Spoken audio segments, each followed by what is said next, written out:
Écoutez, j'ai pas de sceptre, donc j'ai pris une lime à ongles rose. J'espère que ça fait l'affaire, hein.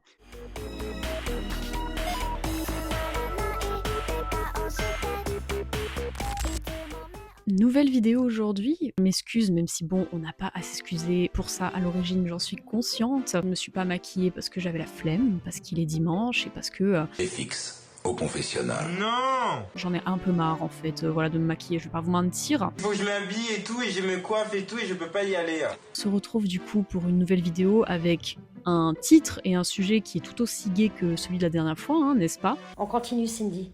On va continuer à la vivre, cette histoire. Tu n'as pas besoin d'être en couple, ou les couples sont catastrophiques, ou pourquoi est-ce que je déteste les couples, enfin bref, plein de variantes dans ce genre-là. J'ai beau ne jamais avoir été en couple de mon existence, que voilà, j'ai un entourage, j'ai des amis, j'ai quand même côtoyé d'autres êtres humains dans ma vie, hein, oui, ça m'arrive, je vous jure que ça arrive. En côtoyant d'autres êtres humains, on se rend compte qu'il y a des relations qui se créent entre eux, et dont des relations amoureuses. Ces petites relations entre humains m'ont permis, pendant de nombreuses années, approximativement depuis le collège, à observer et faire des conclusions dans ma tête sur les relations amoureuses, sur le couple, sur comment est-ce que c'est perçu dans la société, qu'est-ce qui est bien, qu'est-ce qui n'est pas bien, tout ça, tout ça. Ah oui, d'ailleurs, je sais pas si vous appréciez, mais voilà, il y a des commentaires qui m'ont fait remarquer que, en gros, ça leur stressait l'écran noir derrière moi pendant que je parlais, ce que je peux comprendre. Donc, à partir de maintenant, je mettrai des patterns de couleurs comme ça pendant que je parle. J'espère que ça vous plaît. D'ailleurs, c'est pas une télé. Il y a des gens qui ont beaucoup dit ouais c'était une télé, la télé derrière moi et tout, stress et tout, machin. C'est pas une télé, c'est vraiment juste mon PC, mais bon bref. Dans cette vidéo, en fait, je vais tout énumérer les points, le pourquoi du comment vous n'avez pas besoin d'être en couple et pourquoi ça apporte bien souvent dans notre société actuelle en tout cas, plus de problèmes d'être en couple que d'avantages. Aussi pour relativiser, parce que je sais qu'il y a plein de personnes de mon âge ou un peu plus jeunes que moi qui n'ont jamais été en couple, qui n'ont jamais eu de relation amoureuse ou de relation en dehors de l'amitié de manière générale et qui complexe énormément. Vous n'avez pas à complexer. Vraiment, je vous le dis, vous n'avez pas à complexer. Et voilà, cette vidéo, c'est juste pour vous faire relativiser, en fait, tout simplement. Première raison de pourquoi vous n'avez pas besoin d'être en couple dans la société et de pourquoi c'est un peu une mauvaise idée, ça entraîne les gens dans un cycle vicieux dont eux-mêmes ne sont même pas conscients, dont ils ne se rendent même pas compte. Je ne sais pas si vous avez déjà remarqué, mais les gens qui ont tendance à avoir eu plein d'ex ou avoir été en couple, etc., ce sont des gens qui n'arrivent absolument plus à apprécier la solitude ou qui même ont peur d'être seuls, hein. Le fait d'être en couple, mais vraiment, les gens ne savent plus comment interagir seuls, hein. Une fois qu'ils ont connu le couple, une fois qu'ils ont connu la vie à deux, c'est terminé. C'est terminé, mais tu ne les reverras plus jamais être seuls de leur existence. Non mais là, je traverse un peu une période un peu compliquée, je trouve qu'il me saoule un peu, voilà, je pense que je vais rester célibataire un long moment au moins afin de me retrouver, etc. 2 semaines plus tard, ils ont déjà un nouveau mec ou une nouvelle meuf. Soit on est des terroristes, soit on est des putes. Qu'est-ce qu'on préfère? On préfère être une pute. Des fois, c'est très très rapide, hein, vraiment. Même moi, j'ai du mal à suivre, hein. Des fois, il y a des gens, tu les côtoies, ils sont en couple avec quelqu'un, et puis, je sais pas, 4 mois passent et ils sont en couple avec une autre personne. Enfin, je sais pas comment est-ce que vous arrivez à vous organiser de cette manière-là, en fait. Moi, je pars du principe que la vie est déjà en elle-même assez compliquée à vivre. Vous choisissez vraiment le mode hardcore, vous choisissez vraiment le mode vraiment s'empiéter la vie encore plus, quoi. Je pète un câble, là. Je pense qu'il y a des gens qui vont me dire oui mais moi j'ai été célibataire toute ma vie et justement j'aimerais bien connaître le couple parce que je n'ai jamais connu le couple et c'est complètement légitime, mais il y a beaucoup de chances que vous tombiez dans un cycle, vraiment dans ce cercle vicieux là, et je tiens à dire que c'est en rien une shame ou une shade envers les personnes qui ont enchaîné beaucoup de relations, etc., parce que ça cache bien souvent un problème de manque d'attention, manque d'amour, etc. Bref, c'est relié à beaucoup de choses qu'on a pu vivre dans notre enfance, et les parents, et les traumas intergénérationnels, et les nanani nanana. Comme bien souvent, hein, c'est toujours la même merde, hein, de toute façon. La plupart du temps, en plus, c'est même pas des relations qui vont vous apporter beaucoup de bien. Généralement, les gens qui vont enchaîner les relations, entre grosses guillemets, c'est jamais des gens dont tu verras à un moment donné qui sont heureux dans leurs conditions. Moi, il y a des amis qui regarderont probablement cette vidéo. Mon existence entière, je ne les connais pas célibataires, en fait. Vous voulez expérimenter des choses, voilà, machin, nanana, mais d'un autre côté, enfin, gardez en tête quand même qu'on meurt seul, quoi. On meurt seul, quoi, littéralement, quoi. Ces gens-là ne combleront jamais ce manque, en fait. Je préfère vous le stipuler parce que vraiment, consultez. consulter, genre vraiment, si vous avez besoin de enchaîner autant de relations, combler un manque qu'il y a dans votre vie, c'est que le problème is more deeper than that. Un des trucs qui moi m'insupporte à titre personnel avec la notion même du couple, c'est à quel point est-ce que le couple est sacralisé.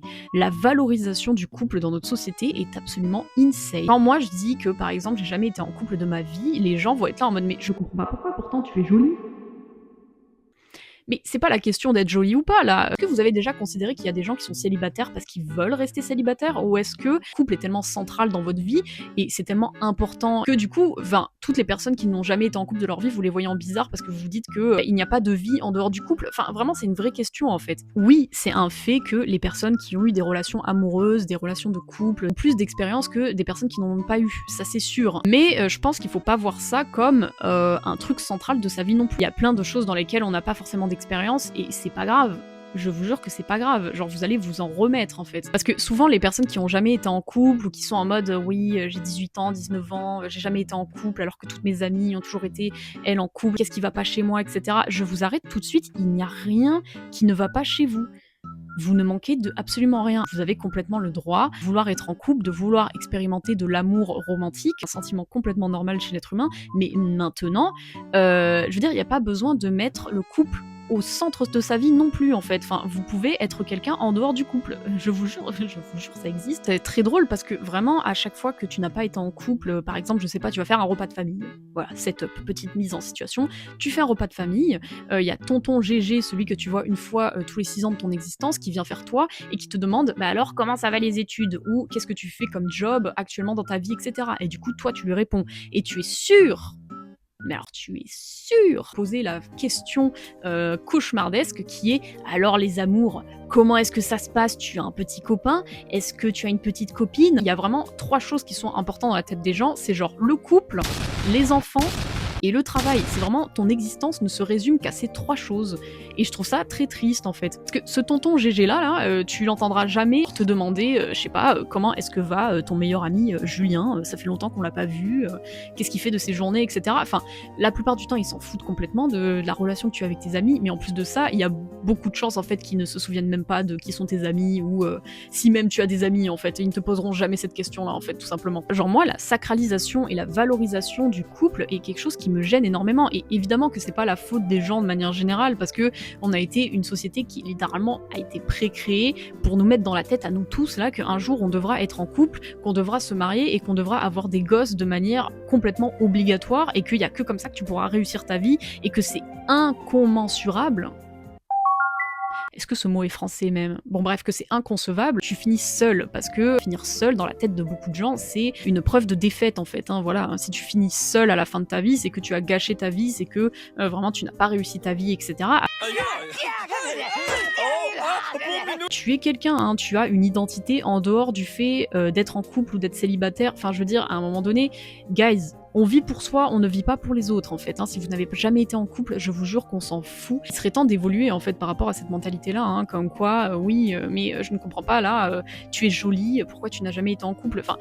D'ailleurs, c'est assez rabaissant parce que quand on y pense, ça veut dire que du coup les moches ils n'ont pas le droit d'être en couple. Enfin bref, il y a tellement de choses qui vont pas avec ce genre de choses. Aussi, en dehors de ça, est-ce que vraiment vous avez envie d'être en couple?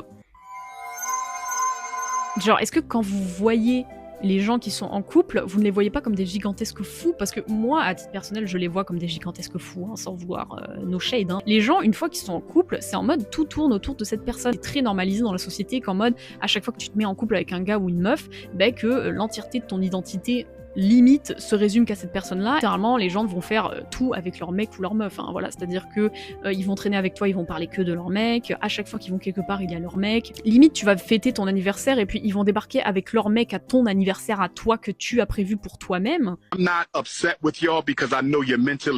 On entend souvent parler de ce truc de une fois que certaines personnes sont en couple, il y a des gens qui vont littéralement négliger leur amitié parce qu'ils sont en couple. Donc, du coup, la personne avec laquelle ils sont en couple depuis 2 mois vaut plus que leur amitié qu'ils ont depuis 10 ans. Pourquoi est-ce que l'amour romantique devrait primer sur l'amour amitié, l'amour amical en fait? Moi je ne comprends pas. Vraie question, est-ce que vous avez déjà connu des couples où en mode ils vont bien? C'est une vraie question, est-ce que les couples vont bien? Vraiment, est-ce qu'ils vont bien en fait? Tout le temps, ils ont des problèmes de communication avec leur mec et leur meuf, ils arrivent pas à s'entendre, ils ont pas les mêmes opinions, et puis lui, il a trompé avec un tel, puis lui ou elle ne me montre pas assez d'amour, ne me montre pas assez d'attention, il ne montre pas que je tiens autant à elle ou à lui que moi je tiens autant à lui ou que je ne sais pas quoi. What the fuck?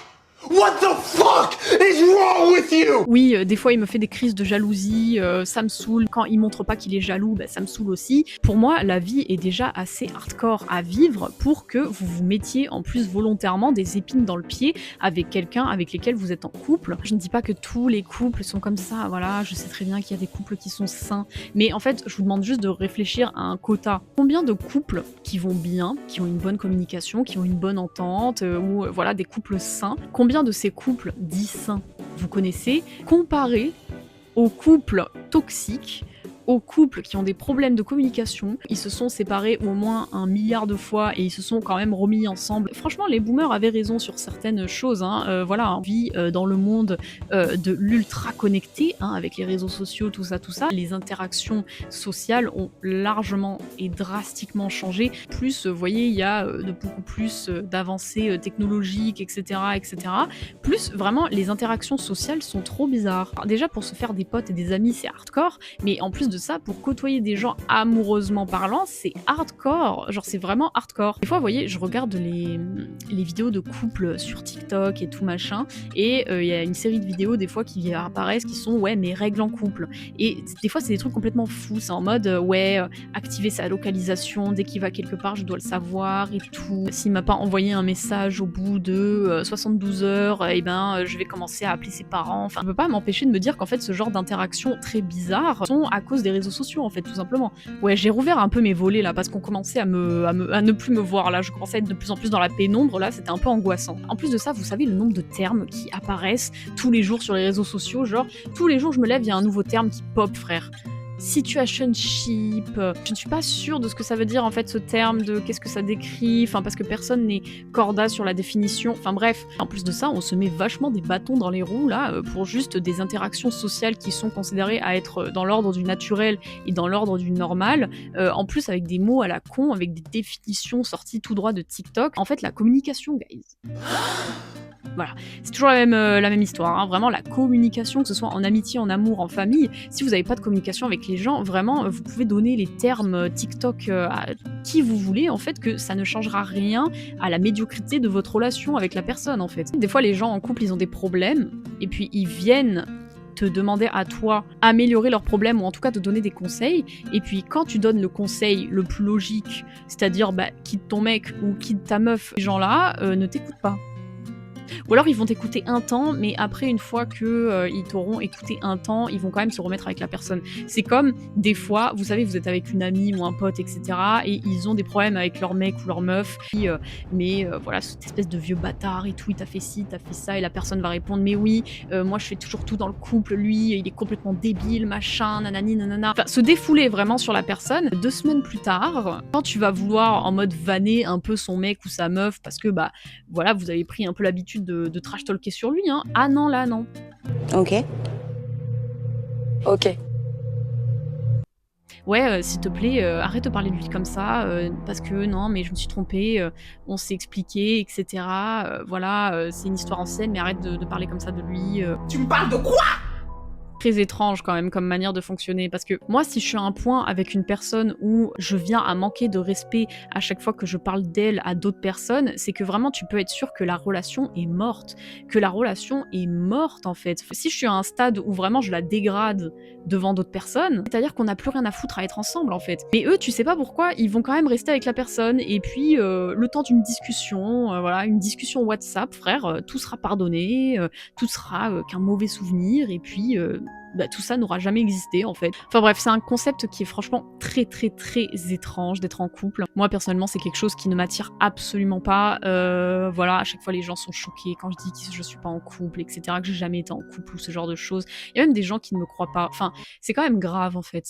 c'est quand même grave parce que vous croyez que j'ai quel genre d'intérêt à mentir quand je dis que je n'ai jamais été en couple en fait. Enfin, c'est nul. C'est même pas un mensonge stylé, c'est nul. Dans tous les cas, il faut pas vous sentir mal, il faut pas vous sentir pressé. Vraiment, la vie, c'est pas une compétition. C'est pas parce que vos potes et vos entourages ont eu je ne sais pas combien de conquêtes dans leur vie que ça veut dire que vous devez faire de même. Sachant que je tiens à dire, avoir beaucoup d'ex ou avoir eu beaucoup de conquêtes dans sa vie n'est en aucun cas quelque chose de négatif. On nous pousse à aller toujours plus vite, plus jeune, à avoir toujours plus d'expérience, ce qui fait qu'à un très jeune âge, on te demande déjà d'avoir été en couple, d'avoir eu des expériences, d'avoir fait ci, d'avoir fait ça, enfin, d'avoir tout vu, tout connu, alors que t'as même pas 20 ans là.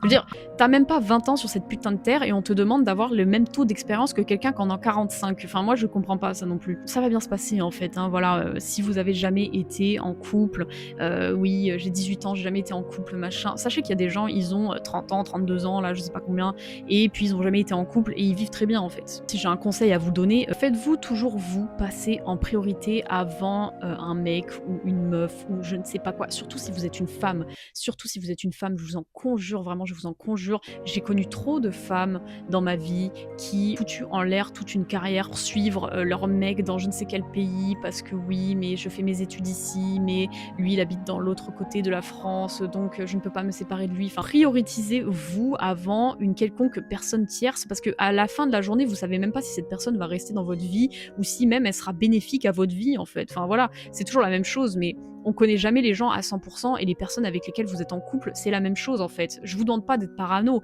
mais ne foutez pas tout à la poubelle pour une personne qui sera à beaucoup de pourcents temporaire dans votre vie et qui sera à beaucoup de pourcents pas forcément une bonne expérience dans votre vie en fait. Hein. Enfin bref. C'est tout ce que j'ai à dire. J'aurais pu faire une vidéo plus longue, mais en vrai de vrai, je pense que j'ai un peu fait le tour de ce que je voulais dire. J'espère, genre vraiment, j'espère de tout cœur que le son et que le background avec les petits néons derrière moi et tout, ça va mieux. Bon, je sais que la qualité vidéo est absolument pas ouf. Écoutez, j'ai pas une très bonne luminosité et j'ai pas de ring light là. Peut-être qu'un jour je m'en achèterai une si je l'ai sous, ou alors j'en achèterai une sous-marque sur je ne sais quel site chinois. En attendant, je vous dis à la prochaine, et je ne sais pas quelle sera la prochaine vidéo. Une grosse vidéo dont j'ai déjà parlé dans ma première vidéo qui est en attente, mais c'est une vidéo qui me demande beaucoup de recherche, donc elle va pas sortir de suite. J'espère que vous aurez quand même apprécié cette vidéo et que ça vous fera sentir un peu moins seul, parce que moi ça me fait de la peine quand je vois des adolescents se plaindre sur les réseaux sociaux qu'ils ont jamais été en couple, etc., etc. Genre vraiment ne complexez pas, je vous jure qu'on s'en fout. Vivez votre vie, et fuck en fait, fuck.